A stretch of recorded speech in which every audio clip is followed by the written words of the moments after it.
Jalur Gaza Palestina kembali membara akibat pertempuran 11 hari antara Israel dan kelompok milisi di wilayah itu, terutama Hamas pertengahan Mei lalu. Selama ini, Israel dan Hamas setidaknya telah terlibat peperangan sebanyak 3 kali.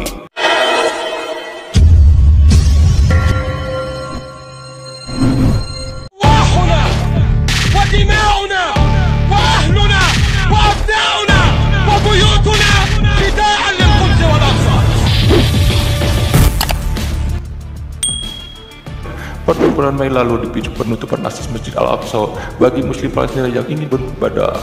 Penutupan oleh pihak berwenang Israel itu berlangsung di 10 hari terakhir bulan Ramadan. Bentrokan juga diperparah dengan rencana penggusuran keluarga Palestina di sejarah Yerusalem Timur. Sejak itu, Hamas mulai meluncurkan hujan roket ke wilayah Israel. Tel Aviv pun membalas serangan roket dan rudal itu dengan gempuran udara ke Gaza hingga menewaskan setidaknya 260 penduduk wilayah itu. Di sisi lain, Israel mendadak memberikan kritik keras terhadap Indonesia, Malaysia, dan Brunei Darussalam. Hal tersebut terkait pandangan ketiga pemimpin negara mayoritas muslim ini terkait konflik antara Palestina dan Israel.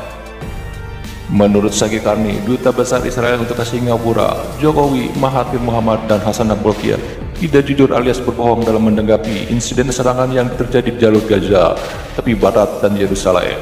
Sagi Karni mengklaim bahwa mereka tidak menyerang warga Palestina yang seperti yang dituduhkan oleh Indonesia, Malaysia, dan Brunei Darussalam.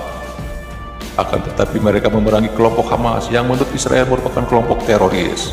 Para pemimpin tiga negara itu tidak jujur dan mengabaikan sifat sebenarnya dari konflik yang katanya antara Israel dan Hamas dan bukan rakyat Palestina, katanya dikutip dari Reuters. Dirinya menambahkan bahwa Hamas adalah sebuah kelompok radikal yang punya sifat anti-Yahudi. Hamas adalah organisasi anti-Yahudi. Saya tidak yakin banyak orang yang berpartisipasi dalam hebat media sosial benar-benar memahami sifat radikal dan fasis Hamas.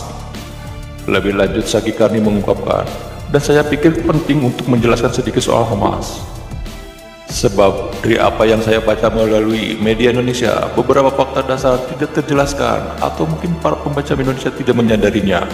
Hamas adalah organisasi ekstremis, sama seperti ideologi ISIS. Jika kita coba bandingkan dengan keadaan di kawasan, Hamas itu seperti Jamaah Islamiyah, punya ideologi yang sama. Jadi Anda semua bisa membayangkan bagaimana Israel hidup di sebelah jalur Gaza, wilayah yang dikuasai organisasi tersebut, seperti Jamaah Islamiyah, dan bahkan organisasi itu ingin menguasai wilayah di luar itu, termasuk di tepi barat. Hamas menguasai jalur Gaza sejak 2007. Mereka merebut kontrol jalur Gaza dari otoritas resmi Palestina melalui kudeta militer yang pada dasarnya menggunakan cara teror dan kekerasan.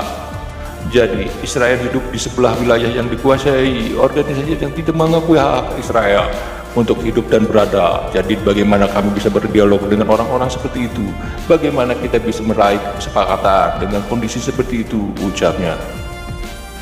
Sagi Karni juga mengatakan, meskipun ketiga negara Asia Tenggara mayoritas muslim tersebut mengecam keras serangan Israel ke jalur Gaza Mei 2021 lalu, dirinya mengatakan Israel bersedia bekerja untuk melakukan normalisasi hubungan. Dirinya mengakui serangan Israel ke jalur Gaza telah menimbulkan korban sipil selama 11 hari pertempuran. Tetapi dia juga mengatakan satu-satunya cara bagi pihak manapun untuk memiliki pengaruh yang berarti atas apa yang terjadi di Timur Tengah adalah dengan menjalin hubungan dengan Israel.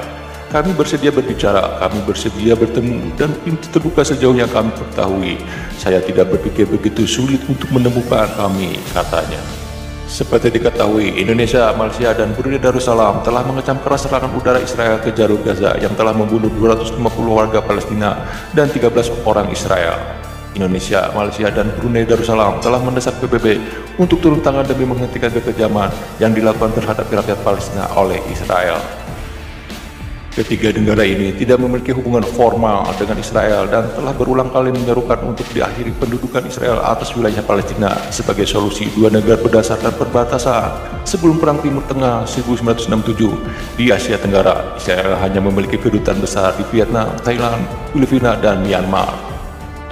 Diketahui sebelumnya beberapa negara Arab mayoritas muslim telah melakukan normalisasi hubungan dengan Israel yang ditengahi oleh Amerika Serikat. Negara yang melakukan normalisasi hubungan dengan Israel tersebut terdiri dari Uni Emirat Arab, Bahrain, Sudan, dan Maroko.